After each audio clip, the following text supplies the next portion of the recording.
Welcome back to a reading corner, and with the new season 4 dropping, it's time to finally grab Iron Fist and see what all the fuss is about. Because ever since this guy dropped, I was constantly hearing that he is one of the most overpowered characters in the roster.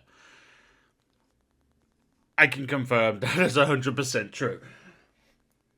But before I get into that, let's jump into the first lore segment, which arguably sets up this season and basically explains what the characters are doing here, at least according to the little message that the developers set at the beginning of the game. You know, when you open up and you get the main menu. Anyway, this is Fog over the Kunlun Mountains. Lin Li closed his eyes and opened his mind. He had come to this sacred place beneath the tree of immortality in the fabled city of Kunlun to meditate on the current state of the universe and his place in it. And thanks to recent events, he had more to ponder than he had ever imagined possible. Lin Li first reflected on how his own journey had brought him here. Not long ago, he was an ordinary young man living in Shanghai, just another face in a sea of 24 million. That all changed when his father, an archaeologist, gifted him with an ancient and mysterious sword. Lin Li would eventually learn that the blade was a divine weapon known as the Sword of Fuzi, which had been used to vanquish the demon Chayo 5 millennia ago. There are going to be a lot of words in here I'm going to mispronounce, so apologies in advance. Pulled into a modern-day conflict between ancient mystical forces, Lin Li became the hero known as the Swordmaster, wielding his legendary blade against countless foes. For a time, he fought alongside the Agents of Atlas, a network of Pan-Asian heroes dedicating to combating global threats. But during a battle with the Fisher's Kumo, Lin Li found himself gravely wounded and his sacred sword shattered. Okay, when Li awoke from his injuries, not only was he on the shores near the mystical city Kunlun, he was also in the presence of the ancient dragon Xiao Lao, the Undying. The dragon saved Lin Li's life by bestowing the boy with his powerful chi, thus granting Lin Li the power and mantle of the protector of Kunlun, the immortal Iron Fist. It was an honor that sent Lin Li's life spiraling in a new direction, but not even his newfound power could have prepared him for what was about to happen. A phenomenon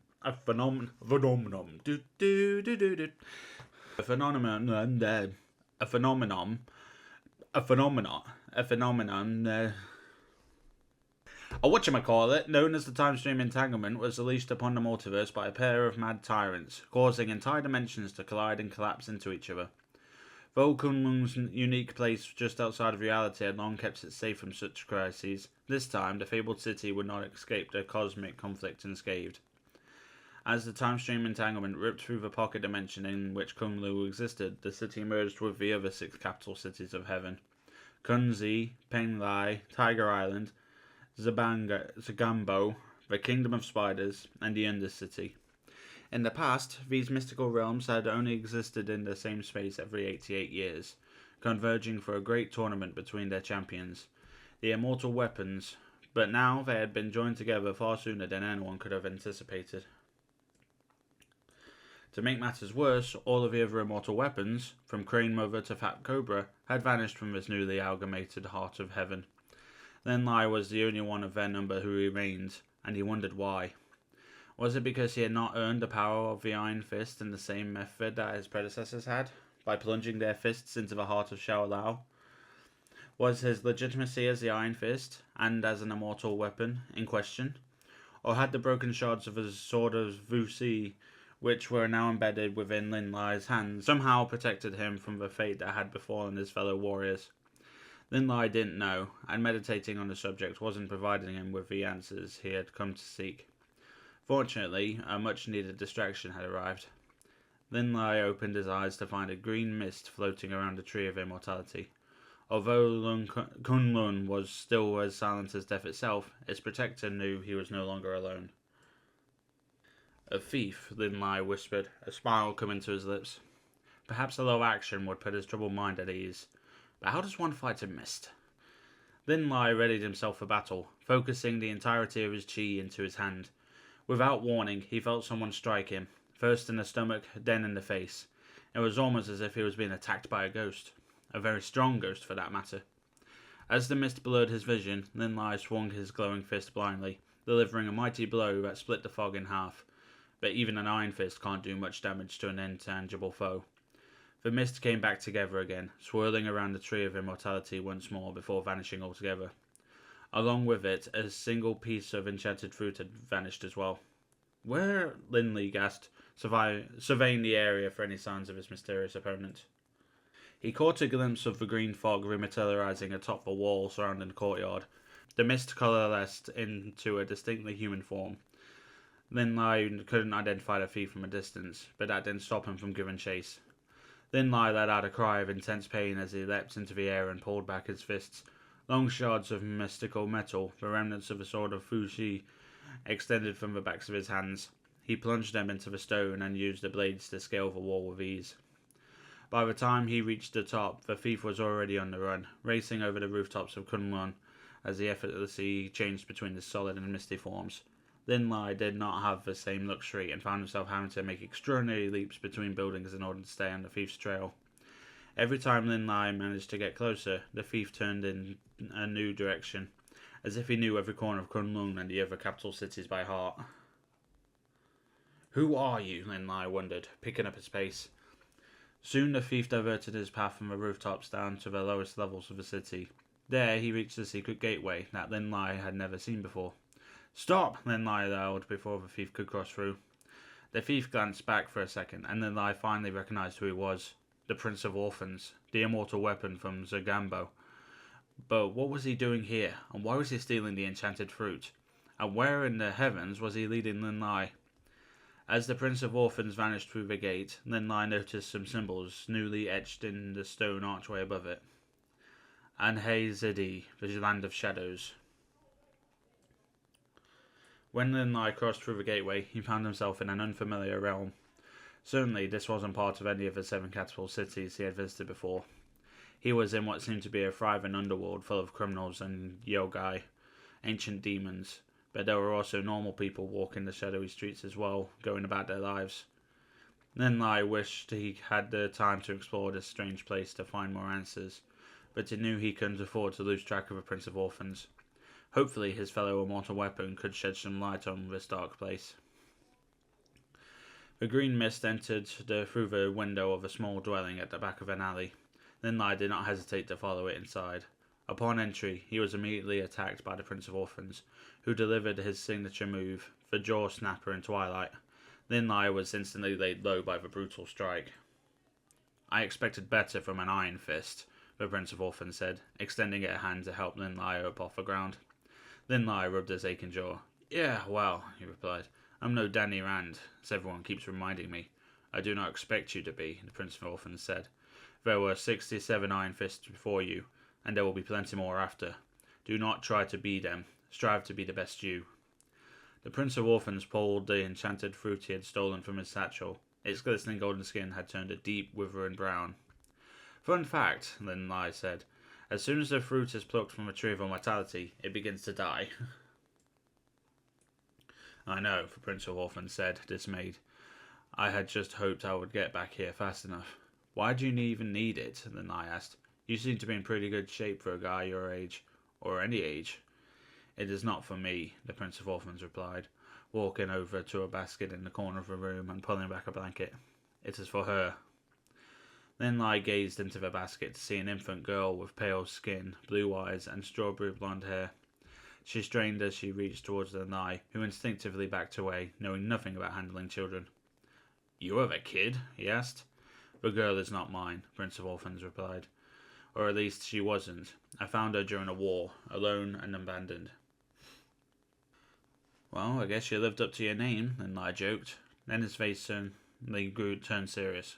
Wait, what war? You have not ventured outside of Kunlun much lately, have you? The Prince of Orphans said. The Prince of Orphans began to explain how the very same chronal catastrophe that had caused the 7 capital cities of heaven to combine had also collapsed several timelines into each other. Now the ancient forces and elder gods that lived in those timelines were waging an epic battle against each other for total domination. Though there were many forces fighting for the good of all dimensions, including a warrior child who had become a demon queen, a jade giant guarding the door to a nuclear purgatory, and red sorcerers holding reality together from the mountaintop in Europe, their numbers were few, and growing ever smaller every day. Then what are we doing here? Lin Lai asked. Why aren't we out there fighting? Some things must take priority, the Prince of Orphans said, motioning towards the baby, who let out a terrible cough and began to cry. She became sick, and so I had to seek refuge. Sagambo was not where I had left it, and I was offered refuge by Design. Little did I know it would lead me back home in a way. Design? Lin Lai asked, curious who this mysterious savior could be. He built this place, the Prince of Orphans responded. Or at least remade it in his image. It used to be known as the Ape City. Wait, I've heard of that, Lin Lai exclaimed. It was the prison realm for the 7 capital cities of heaven, right? And now it is a refuge for all of those who have been displaced by this war, the Prince of Orphans said, including me, and little Ursa here. Lin Lai looked back at the baby. The colour was quickly fading from her cheeks. He knew she was struggling to survive, and he couldn't stand there and let such an innocent creature continue to suffer. Hold on, he said, smiling gently as he took hold of the rapidly decaying fruit.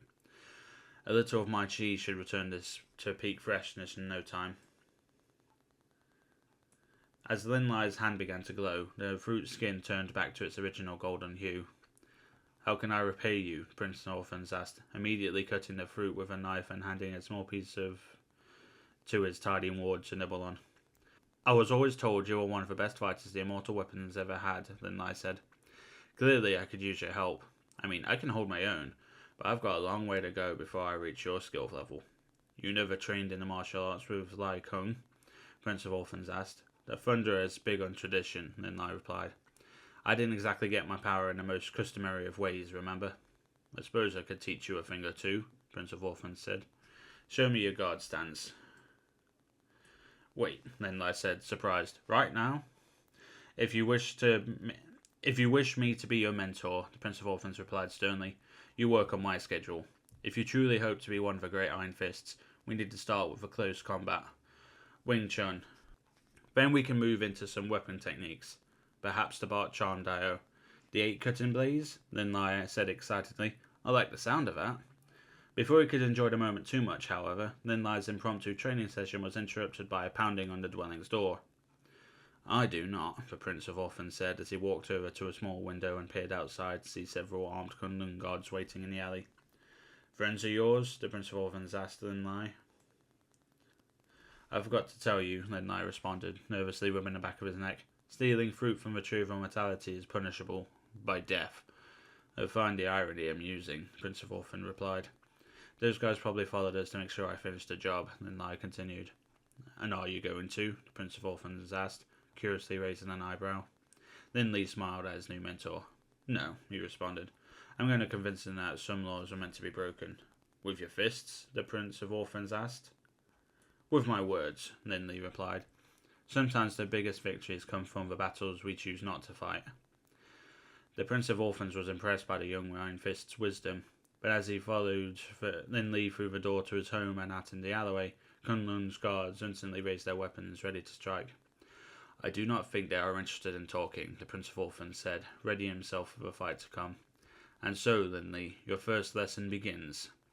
As Lin Li began to focus his chi once more, a commanding voice rang out from the other end of the alley. Enough! It yelled. There will be no bloodshed on my streets. A man stepped forward, his body wrapped in cloth so black it was hard to tell where it ended and the shadows began. Zhang, the Prince of Orphans said, dropping to one knee and bowing his head in respect. We meant no harm, and none shall be delivered, Zhang replied. These guards were merely doing their duty, but they are beyond their jurisdiction. They are free to go.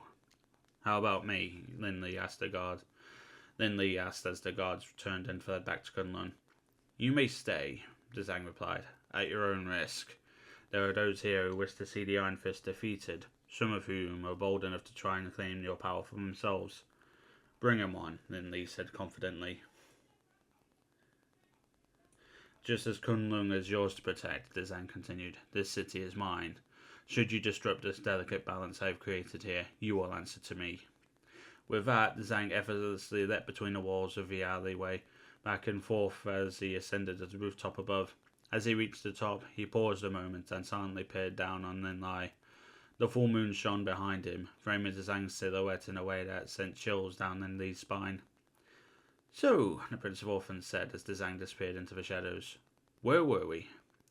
Li honestly wasn't sure how to answer that question, but suddenly he was desperate to find out. So that was the introduction to the 8th city, and knowing this is where Hela found herself at the end, we now know that Zhang is actually Matt Murdock, aka Daredevil, carried on from a storyline I'm not aware of, frankly. That's okay, I feel like we're going to get the explanation soon enough in this event and when his character drops. But as for Iron Fist's gameplay in question,